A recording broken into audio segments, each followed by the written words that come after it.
Pessoal, boa noite. Aproveitando já o início do nosso culto da palavra, queria convidar os irmãos a abrir suas Bíblias na carta de 1 João, capítulo 3. A gente vai fazer a leitura. Como de costume, aqui na igreja, a gente se levanta para ler a palavra de Deus, porque, como o Jader brinca às vezes, né, a gente não está lendo o Diário Gaúcho, a gente não está assistindo o Jornal do Almoço, né, mas a gente está lendo a palavra de Deus. Em reverência, em admiração a Ele, a gente vai fazer a leitura dos versículos de 1 até 10, do capítulo 3. Então, 1 João, capítulo 3, versículos de 1 a 10, diz assim a palavra de Deus. Vejam que grande amor o Pai nos tem concedido, a ponto de sermos chamados filhos de Deus. E, de fato, somos filhos de Deus. Por essa razão, o mundo não nos conhece, porque não o conheceu. Amados, agora somos filhos de Deus, mas ainda não se manifestou o que haveremos de ser. Sabemos que, quando Ele se manifestar, seremos semelhantes a Ele, porque haveremos de vê-lo como Ele é. E todo o que tem essa esperança nele purifica a si mesmo, assim como Ele é puro. Todo aquele que pratica o pecado também transgride a lei, porque o pecado é a transgressão da lei. E vocês sabem que Ele se manifestou para tirar os pecados, e nele não existe pecado. Todo aquele que permanece nele não vive pecando. Todo aquele que vive pecando não o viu nem o conheceu. Filhinhos, não se deixem enganar por ninguém. Aquele que pratica a justiça é justo, assim como Ele é justo. Aquele que pratica o pecado procede do diabo, porque o diabo vive pecando desde o princípio. Para isso se manifestou o Filho de Deus, para destruir as obras do diabo. Todo aquele que é nascido de Deus não vive na prática do pecado, porque nele permanece a semente divina. Esse não pode viver pecando, porque é nascido de Deus. Nisso são manifestos os filhos de Deus e os filhos do diabo. Todo aquele que não pratica a justiça não procede de Deus, e o mesmo vale para aquele que não ama o seu irmão. Muito obrigado, Senhor Deus, obrigado, Pai, porque a Tua palavra ela é completa, a Tua palavra ela é perfeita. Não teríamos nada a complementar a Tua palavra, Deus. Ilumina o nosso coração, abre as nossas mentes, cuida, Senhor, do nosso testemunho diário, nos ajuda, Senhor, a perseverarmos na Tua palavra, seguindo a Tua lei, seguindo as Tuas ordenanças, os Teus conselhos e, principalmente, Senhor Deus, abrindo mão do nosso coração pecaminoso e libertando, Senhor, a nossa vida para um novo coração, um coração de carne que Tu queres para nós, Pai. Nos ajuda, Senhor, a perseguirmos o exemplo da Tua cruz, nos ajuda a perseguirmos o exemplo de Jesus, Pai, porque só Tu, Senhor, é santo, só Tu é perfeito, Senhor Deus, só Tu pode ser um exemplo aqui nessa terra para nós, Pai. Que possamos Te procurar e exercer o nosso papel como cristãos, dia após dia, Senhor, e que essa palavra seja um manual, seja uma instrução, Senhor, para os nossos dias, que serão difíceis, Senhor, mas sabemos que mediante a Tua palavra teremos como conseguir passá-los. Amém, Deus, ilumina nosso culto, abençoa, Senhor, as nossas vidas, em nome de Jesus. Amém. Meus irmãos, podem se sentar.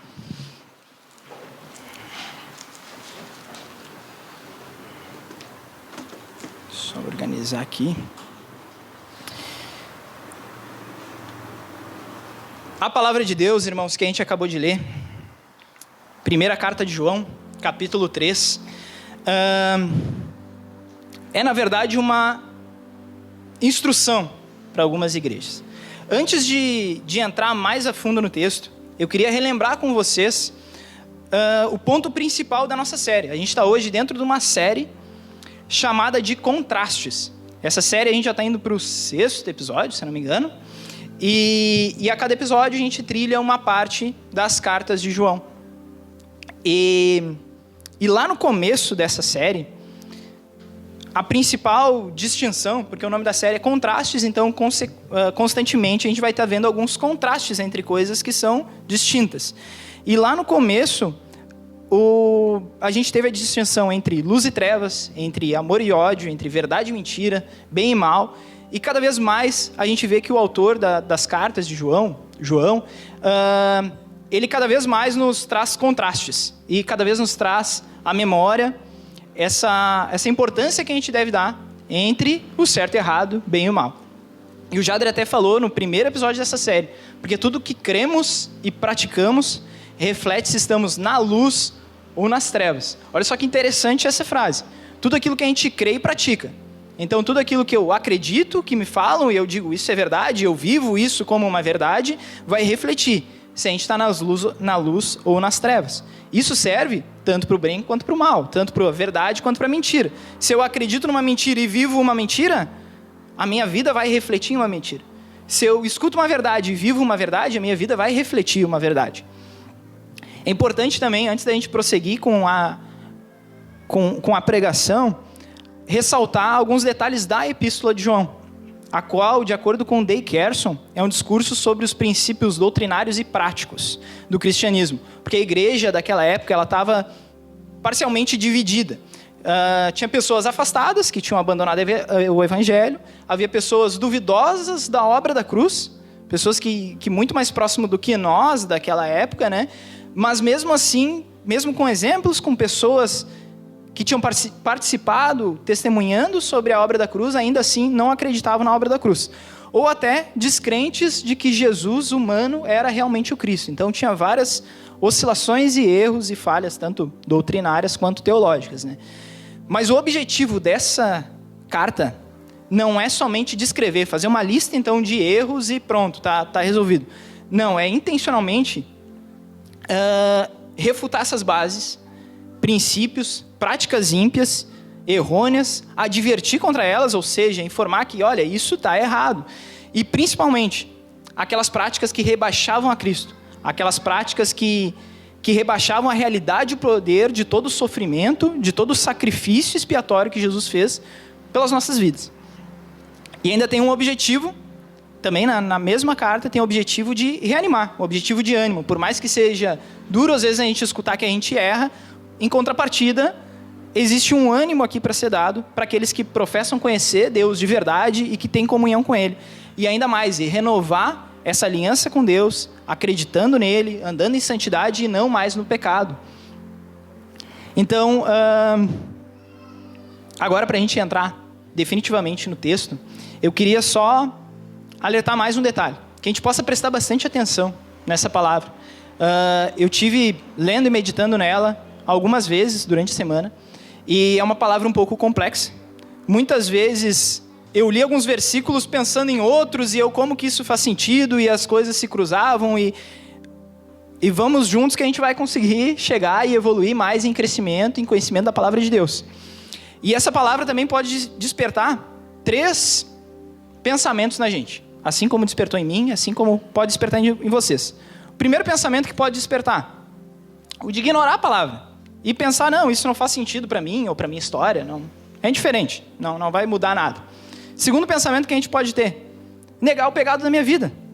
Então a gente olha essa palavra e a gente pensa, não, mas eu não tenho pecado, eu não estou errando em nada. E daí vamos relembrar uma palavra que recentemente a gente esteve lendo aqui no nosso culto de domingo. 1 João, capítulo 1, verso 8, diz que aquele que diz não ter pecado, engana a si mesmo. Então é justamente contra esse pensamento, que ainda hoje é usual, naquela época João já se preocupava com isso, mas ainda hoje também é usual, é que João está lutando e que hoje Deus está nos colocando a oportunidade da gente lutar contra também. Desse pensamento que sim, eu tenho pecado, na verdade, o correto é a gente pensar isso. Sim, eu peco às vezes, não quero pecar, é o que a gente vai ver ao longo do texto, mas isso às vezes acontece como um acidente na minha vida.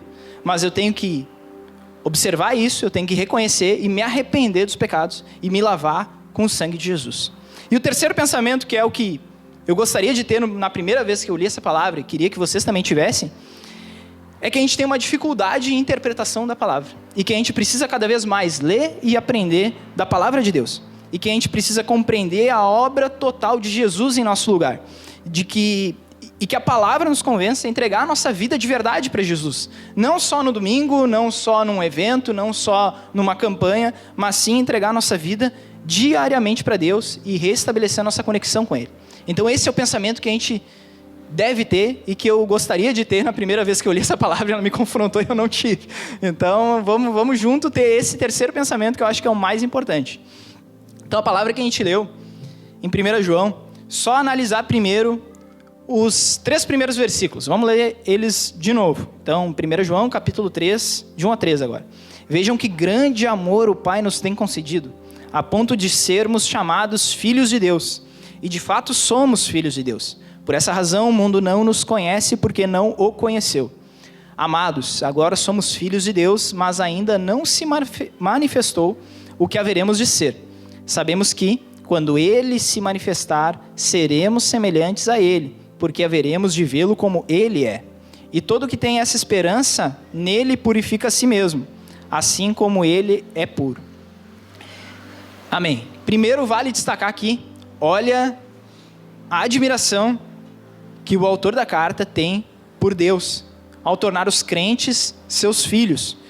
E percebendo quão importante é esse reconhecimento que o Senhor nos dá. Então a primeira coisa que se traz aqui uma memória, o que se releva, é o grande amor de Deus por ter nos concedido filhos. E não só de chamar filhos, mas da gente realmente ser filho de Deus. E a nossa fé, ela tem que estar fundamentada e baseada nisso. A gente tem que bater no peito e dizer, sim, eu sou filho de Deus. É esse o meu papel, é esse o reconhecimento que Deus dá sobre a minha vida, e não só falando, mas de verdade, de realmente ser filho de Deus. E assim tem que começar a nossa fé. Se não começar a partir disso, de nada faz sentido, porque a gente tem que realmente se orgulhar disso, de ser filho de Deus, sim. E um outro detalhe que vem de encontro também com esses primeiros versículos, em que eu faço um paralelo, assim, faço justamente jus à série Contrastes, né? E faço o contraste disso, é que o mundo conhece muito pouco sobre verdadeira felicidade. E não é ideia aqui, culto da prosperidade, não se preocupe aí que não vai ser isso que eu vou falar. Mas o mundo conhece muito pouco sobre verdadeira felicidade. Eles buscam incansavelmente atrás de felicidade, mas essa verdadeira felicidade, somente os seguidores de Cristo a conhecem. Às vezes, pode parecer que as pessoas pelo mundo estão mais felizes do que a gente. Às vezes, a gente parece se abalar fácil com algumas coisas. Porém, essa felicidade que a gente vê por aí afora, principalmente nesse feriadão de carnaval, que está todo mundo feliz em 2, 3 dias, ou numa noite, ou em algumas horas de uma festa, ela passa. Ela pode durar alguns dias, algumas horas, mas ela passa. A felicidade que a gente procura, domingo após domingo, dia após dia, noite após noite, é uma felicidade que ela é infinita. É uma felicidade que ela é imortal. É a felicidade de um dia a gente se encontrar, assim como o verso 3 nos diz, nele tem essa esperança, purifica a si mesmo. E na verdade no 2, desculpa. Mas é manifestado o que havemos de ser. A nossa esperança, na verdade, tem que ser no que haveremos de ser. A nossa esperança tem que ser nesse futuro, de se encontrar com Jesus e Ele se tornar visível para nós e a gente se encontrar com Ele. Então é essa felicidade que tem que basear a nossa esperança. Nós, seguidores de Cristo, devemos viver nessa expectativa e esperança. Nos contentando sim com as dificuldades que a gente vai viver nessa terra, mas o detalhe é, a gente vive essas dificuldades como estrangeiros, como peregrinos, onde o nosso Senhor, Jesus mesmo, também foi maltratado, também teve dificuldades muito maiores às vezes do que as nossas, mas mesmo assim, a gente nunca imaginaria, mesmo nos dias de hoje, mesmo com todas as informações que a gente tem, mesmo com todos os detalhes teológicos que a gente já acompanha e já entende, mesmo assim a gente não faz ideia de todo o sofrimento que Jesus passou pelos nossos pecados. Mas a nossa esperança como filhos de Deus deve ser sim, andar em fé, com esperança, esperando essa vinda de Jesus, o seu encontro, com toda a fé e felicidade. Sim, a gente tem que ser feliz, mesmo nesses dias difíceis, mesmo com algumas dificuldades. Porque no dia que chegar Jesus, que Ele nos buscar, a gente vai ser reconhecido por semelhança com Ele, por ter passado sim dificuldades, mas com alegria no coração e nessa expectativa no nosso cabeça que é Cristo. E sendo assim, a gente vai ser transformado conforme a imagem dele, assim como diz a palavra de Deus. E se a nossa esperança não for essa, se a gente viver nos dias que a gente tem vivido aí, onde o mundo muitas vezes tenta invadir a nossa casa, a nossa vida, tentam nos forçar a goela abaixo daquilo que o mundo oferece ser bom ou correto, se a gente se sentir confortável com isso, está errado. Porque, na verdade, a gente tem que se sentir, sim, desconfortável. Eu não tenho que me sentir tranquilo, porque eu estou vivendo no mundo e o mundo tem tentado me influenciar negativamente. Eu tenho que achar estranho, na verdade, no momento que eu estiver confortável com o mundo. Eu tenho que achar estranho, na verdade, porque senão eu sou um turista, viajando pelo mundo, aproveitando dos benefícios que o mundo dá. Eu não estou dizendo aqui que é ruim fazer uma viagem, não é isso. O tipo de viagem que eu estou comentando aqui é a viagem de pensar que todas as ofertas do mundo pecaminoso são boas para nós. A gente olhar para o pecado como se fosse uma bela imagem de uma paisagem bonita, de uma praia que Deus criou. Não, a gente tem que olhar para o pecado com desconforto, com remorso. A gente tem que olhar para o pecado como algo que tem nos destruído, algo que está mudando o caminho da nossa verdadeira viagem, algo que está nos desviando do nosso foco, algo que está furando o pneu do nosso carro, algo que está acabando com a gasolina do nosso ônibus. Assim que tem que ser o pecado na nossa vida. E continuar na busca incansável de purificação. Para a gente vincular agora a continuação da palavra, eu queria ler de novo os versículos 13 e 4, que dizem assim: E todo o que tem essa esperança nele purifica a si mesmo, assim como ele é puro. Todo aquele que pratica o pecado também transgride a lei, porque o pecado é a transgressão da lei. A lei de Deus, ela foi nos dada para ser como um espelho, mostrando a verdadeira situação que a gente se encontra diante de Deus. Dessa maneira, nos mostrando essa distância que a gente está de Deus, ela poder nos levar para os braços de Jesus. Mas como assim a lei ser um espelho? E essa lei que eu falo, a gente pode usar como exemplo os próprios 10 mandamentos, que para nós é um manual, são regras importantes para a caminhada da fé. E até relembrar os 10 mandamentos de uma maneira simplificada. Não terás outros deuses diante de mim. Não farás para ti imagem e escultura. Não tomarás o nome do Senhor teu Deus em vão. Lembra-te do dia do sábado para santificar. Honra teu pai e tua mãe. Não matarás, não adulterarás, não furtarás. Não dirás falso testemunho contra o teu próximo. Não cobiçarás. O salmista também no Salmo 19, versículos 7 a 11, diz que a lei de Deus é perfeita e purifica a alma, porque ela reflete o caráter moral e santo dele. O problema não está na lei, mas sim na gente que não alcança a lei. Então a gente precisa do quê? Para alcançar a lei, se eu não consigo sozinho alcançar a lei, de um mediador. E a palavra de Deus, ela exige de nós que a gente mude a nossa perspectiva. Mas a gente só consegue mudar, a gente só consegue acompanhar a lei com Jesus em nossas vidas. Por nós mesmos, com a força do nosso braço, a gente nunca vai conseguir. Só para exemplificar essa história da lei ser um espelho. Imagina se toda manhã a gente acorda, né? E uma das primeiras coisas que a gente faz é nos olhar no espelho, não é verdade? E o que a gente vê no espelho? Que o cabelo está despenteado, a cara está amassada, tem uma remela no olho, né? E assim a gente vai vendo outros problemas, digamos assim, né? Outros erros, outras falhas. Mas baseado no quê? Baseado no espelho que está nos mostrando a nossa própria imagem. Assim é a lei. A lei também, ela nos mostra, ela nos dá um padrão do que é o certo, do que está de acordo. E conforme a gente olha a lei e olha para a nossa vida, a gente tem que perceber um reflexo de algumas coisas que não estão se encaixando com a lei. Por exemplo, ao perceber uma remela no olho, ou o cabelo despenteado, o que a gente faz? A gente lava o rosto. A gente penteia o cabelo, a gente passa uma água, a gente tenta ajeitar. No momento que a lei nos confronta, diferente do espelho, muitas vezes, infelizmente, a gente deixa passar. A gente deixa aquela remela no olho, a gente deixa o cabelo bagunçado, a gente deixa a cara amassada. Mas a gente tem que correr para consertar, para resolver este problema.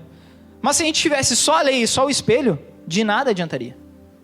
De nada adiantaria. Para tirar a remela do olho, eu preciso lavar o meu rosto. Eu preciso me limpar, eu preciso me purificar.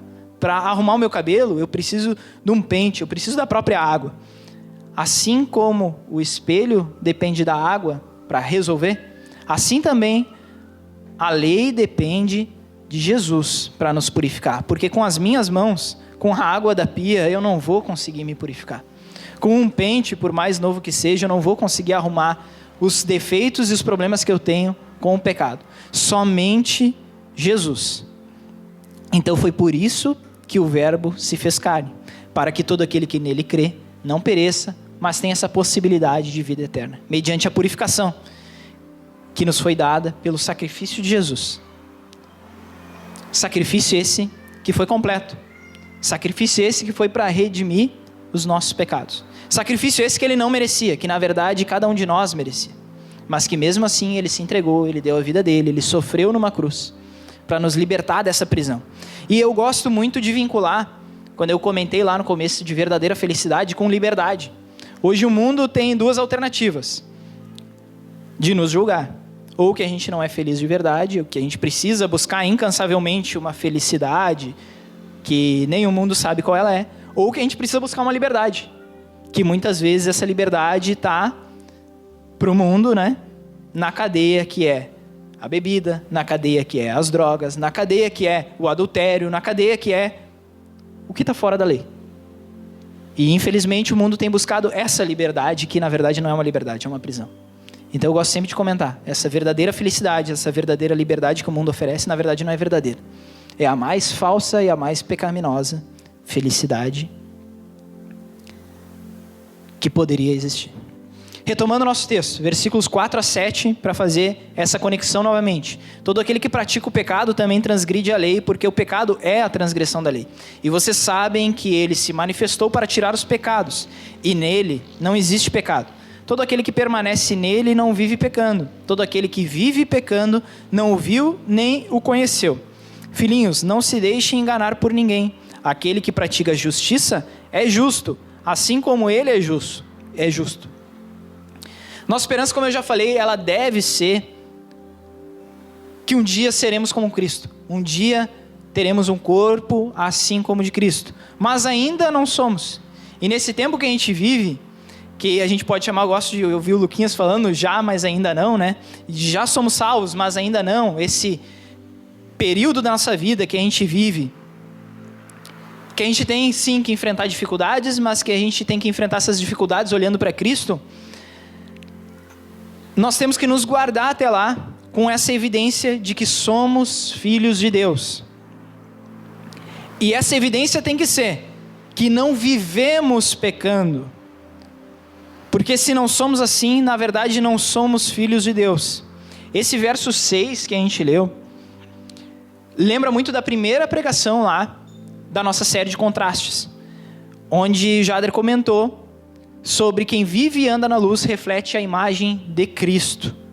Porque para nós cristãos, o pecado ele só pode ser um acidente. Por isso que eu deixei bem claro que não vivemos pecando. Só pode ser para nós um acidente e não uma recorrência. Mais uma ilustração bem breve para a gente entender melhor assim, essa história de viver pecando e do pecar. Provavelmente todo mundo já teve um problema com um pneu. Seja ele do carro, da bicicleta, da moto. Algum problema com o pneu a gente já teve. Do pneu de vez em quando fica murcho, a gente vai lá e enche, e o pneu de novo fica murcho, e a gente fica nesse vai e volta. Só que se a gente vai transitar um trecho pequeno, a gente até se arrisca, né? Porque a gente pensa assim, não, mas em seguida ali vai ter um posto, ou vai ter um lugar para eu encher o pneu do carro, da bicicleta, ou o que seja. Só que imagina agora se a gente fosse viajar para a praia, aqui para Quintão, aqui, Pinhal, 150 quilômetros. Já é bem mais arriscado, né? Ah, mas eu tenho step. Beleza. Vamos viajar para Florianópolis, então. 500, 600 quilômetros. Será que vamos arriscar? Alguns trechos a gente chega a pegar ali, sei lá, 80 quilômetros sem ver muita coisa. Ah, melhor, vamos para Uruguaiana, então. 700 quilômetros, e daí tu pega uns 200 ali sem ver nada. Só mato em volta e estrada. Não, mas eu vou fazer diferente. Eu vou ir numa borracharia, eu vou arrumar o pneu, eu já vou passar numa mecânica, fazer uma revisão do carro. Tá tudo certo. Pode furar um pneu? Pode. Pode furar um pneu.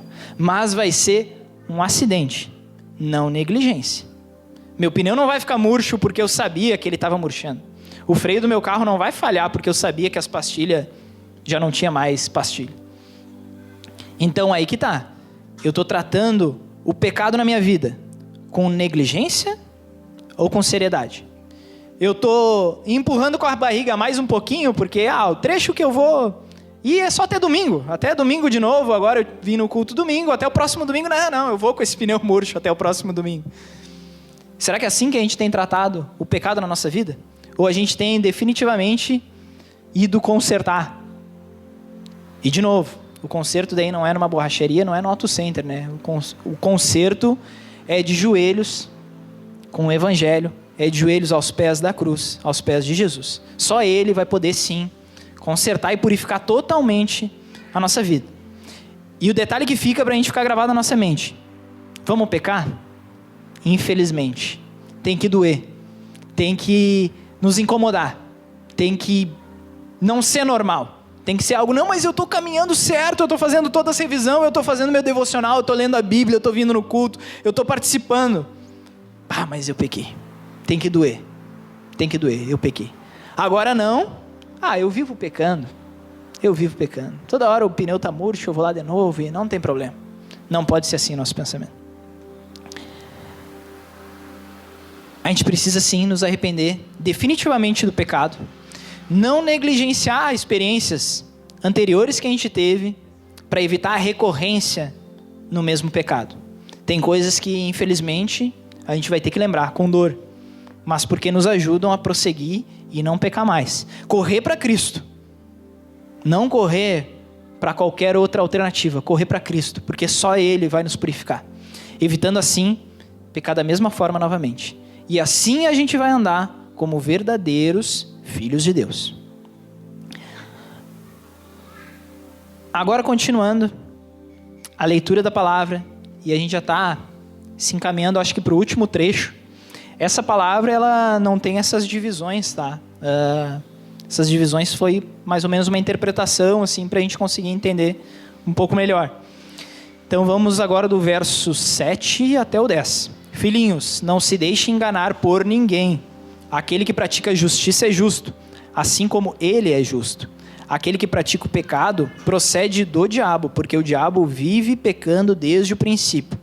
Para isso se manifestou o Filho de Deus, para destruir as obras do diabo. Todo aquele que é nascido de Deus não vive na prática do pecado, porque nele permanece a semente divina. Esse não pode viver pecando, porque é nascido de Deus. Nisto são manifestos os filhos de Deus e os filhos do diabo. Todo aquele que não pratica a justiça não procede de Deus, e o mesmo vale para aquele que não ama o seu irmão. É engraçado pensar no porquê João adverte a igreja para que não sejamos enganados. Por que será que ele faz isso? Simples, porque existiam falsos mestres da época, assim como hoje, que viviam argumentando, viviam falando que viver com alguns pecados não tinha nada de errado, que viver pecando não prejudicava na vida de fé. Assim como hoje a gente vê muito disso. Algumas barganhas com o evangelho de, não, mas tu peca um pouco ali, tu te arrependi acolá, e assim tu vai vivendo, empurrando, e vamos trabalhando nisso conforme a caminhada. Porém, João adverte grandemente dizendo que a relação de Deus é totalmente deturpada pelo pecado. Ou seja, não devemos nos enganar, não devemos ser enganados ou ensinados algo contrário. Se a gente tem escutado algo contrário a isso, desculpa, mas está errado. Porque conforme 1 João capítulo 2, que a gente já teve também aqui alguns episódios atrás na nossa série, Ele é o nosso advogado e Ele é fiel e justo. Ou seja, Deus, Ele é um Deus de justiça. Então não nos enganemos ainda hoje por falsos mestres. Assim como naquela época existiam, ainda hoje existem alguns que ou fingem não existir pecado. Lembram lá dos 3 pensamentos que eu falei no começo aqui, que a gente poderia ter? Um dos pensamentos equivocados que a gente pode ter é que não, mas o pecado não existe, eu não tenho pecado na minha vida. Ou que o pecado não nos afasta de Deus. Porque na verdade afasta sim, é isso que a palavra está dizendo. Mas a gente deve correr, porque a maneira da gente se aproximar novamente de Deus é somente nos purificando através da cruz de Cristo. Esse texto também não tem como eu fugir de falar uma coisa que é um pouco desagradável, é chato, mas é o que o texto diz, eu não posso fugir disso, porque é o que o texto está dizendo. Nem todos são filhos de Deus. E em 1 João, capítulo 1, verso 6, a gente já tinha visto algo parecido com isso, que dizia assim a palavra de Deus: se dissermos que mantemos comunhão com Ele e andarmos nas trevas, mentimos e não praticamos a verdade. Ou seja, não tem como eu ser crente e viver pecando. Esse é o ponto. Não tem como. É impossível. Havia muitos que estavam sim nessa prática de pecado, mas que queriam continuar na comunhão com Deus. Ou seja, estavam pecando, estavam dentro da igreja, sabiam dos seus pecados, não se arrependiam e não, mas eu sou crente. Porém, o pecado nos afasta de Deus. E ao nos afastar de Deus, duas coisas paralelas. O pecado nos tira perto de Deus. Eu saio da presença de Deus quando eu peco. E se eu fico longe da presença de Deus, eu me aproximo do pecado. Então não tem como, as duas coisas não caminham juntas. Não tem. Se eu me afastar de Deus, eu vou estar pecando. Não tem como eu andar longe de Deus e não pecar. E não tem também como eu andar perto de Deus e pecar. As duas coisas andam em paralelo. Não tem como isso acontecer. E alguns exemplos aqui bem pontuais para a gente entender essa diferença entre filhos de Deus e filhos do diabo. Os filhos de Deus praticam a justiça, porque Ele é justo. Creem que o Filho de Deus se manifestou para destruir as obras do diabo. Vivem na prática da lei. Não pode viver pecando porque é nascido de Deus. Lembra lá a primeira coisa que eu falei? A nossa fé tem que ser baseada em que eu bato no meu peito e digo, eu sou filho de Deus. Se eu sou filho de Deus, eu não vivo pecando. Então esses são os filhos de Deus, eles têm estes atributos. E os filhos do diabo, eles praticam pecado, porque o maligno é mentiroso, é o pai da mentira, discordam e desqualificam Deus, discordam e desqualificam a Cristo, vivem na prática do pecado e vivem pecando. Efésios 5, o texto da nossa abertura aí, que o Emerson fez para nós, diz o seguinte no verso 8 em diante: pois no passado erais trevas, mas agora sois luz no Senhor. Assim andai como os filhos da luz, porquanto o fruto da luz consiste em toda bondade, justiça e verdade, e aprendei a discernir o que é agradável ao Senhor, e não vos associeis às obras infrutíferas das trevas, pelo contrário, condenai-as. Essa palavra também exemplifica para nós as obras da cruz, as obras dos verdadeiros perseguidores de Cristo, os verdadeiros perseguidores do exemplo de Cristo, não perseguidores como atacantes, né? Perseguidores do exemplo de Cristo, que querem se aproximar e viver em comunhão com Ele, querem viver em discipulado com Jesus. E é esse exemplo que a gente tem que seguir. Para concluir, foi breve, né? Foi breve, tentei. Se deixasse eu ficar mais uma hora aqui falando. Mas para concluir, são algumas aplicações um pouco duras, tá? Mas são necessárias, como eu falei, não tem como fugir. O texto também é muito claro, é muito objetivo. Se vocês tiverem oportunidade, instigo vocês, leiam de novo esse texto. Vejam o que Deus vai falar com vocês em particular. Vejam o que Deus vai falar com vocês em secreto. Que muitas vezes Deus revela através da palavra dele, vários outros ensinamentos. Que muitas vezes a gente não consegue aqui, numa noite de domingo, em alguns minutos aqui, extrair tudo que o texto tem. Mas muitas vezes Deus tem muito mais a falar contigo através da palavra dele. Então lê de novo esse texto. Algumas aplicações. Para mim, a principal dela. O cristão verdadeiro se agrada com o grande amor de Deus. Amor aquele que a gente vê no primeiro verso, dele nos chamar de filhos e da gente realmente ser filho. E esse amor, ele é tão grande, que é um amor que a gente não merecia. É um amor que é perfeito e é um amor que é expresso em carne através de Jesus, o próprio Cristo, que se manifestou para nos libertar do peso do pecado.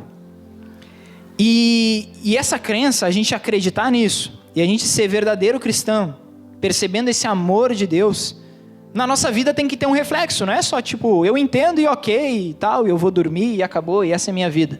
Não, tem que se manifestar de alguma maneira, tem que ter uma atitude, tem que ter uma ação.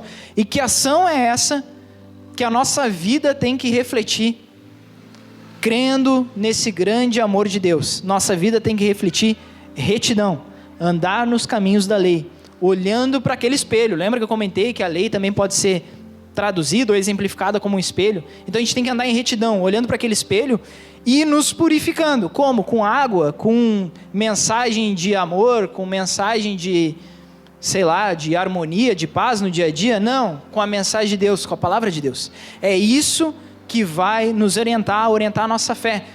E vai nos purificar o quê? Jesus Cristo. A obra da cruz é que nos purifica e nos restaura de novo para o caminho de Deus. Assim a gente vai andar em retidão. E também a nossa vida tem que refletir e tem que ter ações de amor, transbordando esse grande amor de Deus também para os outros. Vamos resumir essa aplicação 1. Eu até escrevi isso. Te agrada com o grande amor de Deus. Acredita que Jesus é Cristo. Deposita tua esperança nele. E anda com retidão e amor, para comprovar que tu é um filho de Deus. Ficou mais simples, né? Mais uma grande aplicação. Filho de Deus e filho do diabo. Se hoje tu é um filho de Deus, glórias a Ele, não a ti. Porque é a obra dele. Foi Ele que conseguiu fazer isso na tua vida pecaminosa. Mas vamos continuar essa caminhada. Com fé, sem desviar. Sem cair em falsos ensinos. E sem cair em tentações pecaminosas. Isso que o texto está nos alertando. Agora, se tu tens pecado e não se arrepende, desculpa te dizer isso, mas é o que a palavra diz. Tu é um filho do diabo. O que precisa ficar claro é que Deus é soberano sobre tudo e sobre todos. Não vamos se desesperar agora, sair correndo. Então o que eu estou fazendo na igreja? Calma. Entrega-te a Ele. Porque somos nascidos de Deus. É isso que os primeiros versículos falavam. E Cristo se manifestou para destruir as obras do diabo. Foi isso que o 4º versículo falou para nós. Ele quer que vivamos sem pecado e em santidade. Com Ele conseguiremos percorrer esse caminho. Crescendo em fé. Nos santificando dia após dia. Evitando os pecados. Consertando aqueles para a gente não falhar de novo. E seguindo a sua lei como espelho. E a nossa vida também sendo um reflexo de Cristo. Nunca vamos ser igual a Cristo, mas a gente vai perseguir esse exemplo sempre. Então, resumindo a aplicação e para encerrar a palavra, Deus é soberano. Ele pode destruir sim qualquer obra do diabo sobre a tua vida, qualquer obra que te induz ao pecado. E com fé nele, obediência à palavra, a gente consegue sim perseverar em santidade e crescer como filho de Deus. Não vai ser fácil. E justamente é isso que tem que acontecer com a gente. A gente tem que se sentir que não está sendo fácil. Porque no momento que a gente se sentir que está sendo fácil, a gente está vivendo no pecado. A gente está vivendo com as coisas do mundo. Tem que ser, infelizmente, vai nos desagradar esse tempo que já, mas ainda não, a gente vive aqui. E assim um dia a gente vai estar pronto para aqueles 2º e 3º versículo, para a vinda de Cristo. Para que face a face com Ele, a gente esteja na glória de Deus Pai. E assim sermos chamados de verdadeiros filhos de Deus, conforme a semelhança, não com irmãos, mas sim com Ele. Amém? Espero que Deus tenha tocado nas nossas vidas, assim como tocou na minha de novo. E vamos orar. Amém? Muito obrigado, Senhor Jesus. Obrigado pela Tua palavra. Tua palavra que é santa, perfeita. Que não podemos modificar nada dela, Senhor. Mas que possamos, Senhor, aprender cada dia mais, Senhor, com os Teus ensinos, cada dia mais, Deus, com os Teus exemplos, cada dia mais crescendo em fé, crescendo em conhecimento daquilo que Tu queres, Pai. Ajuda-nos, Deus, a perseguir, Senhor, esse referencial que é Tu, Senhor. Ajuda-nos, Deus, a perseguir os exemplos que Tu deixou aqui nesse mundo para nós. Ajuda aqueles que têm pecado contra Ti, assim como eu, Pai, assim como vimos. Que não neguemos do nosso pecado, como a palavra de Deus nos diz.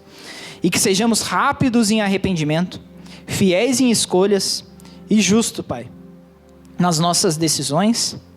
Que nos afastemos do mal, que nos afastemos do pecado. Que busquemos dia a dia, Senhor Deus, a Tua lei. Que quando nos olharmos no espelho pela manhã, Pai, lembremos também dos mandamentos que Tu deixou para nós, Pai. E que não esperemos até o próximo domingo, Pai, para ter comunhão contigo. Que não ficamos, Senhor, em posição de defesa, mas sim de atitude, Pai, perante a Tua palavra, Pai. Que essa palavra entre em nossos corações, faça morada, mas que também ela frutifique, Pai. E que tenha atitudes, Pai, de amor, atitudes de filhos de Deus, Pai. Que possamos viver e andar todos os dias da nossa vida como filhos de Deus. E se no caminho acontecer algum acidente, Pai, algo que nos desvie do caminho que és Tu, que possamos o mais rápido possível correr aos pés da cruz, Senhor, e arrependermos dos nossos pecados. Abençoa, Pai, grandemente o restante da nossa noite.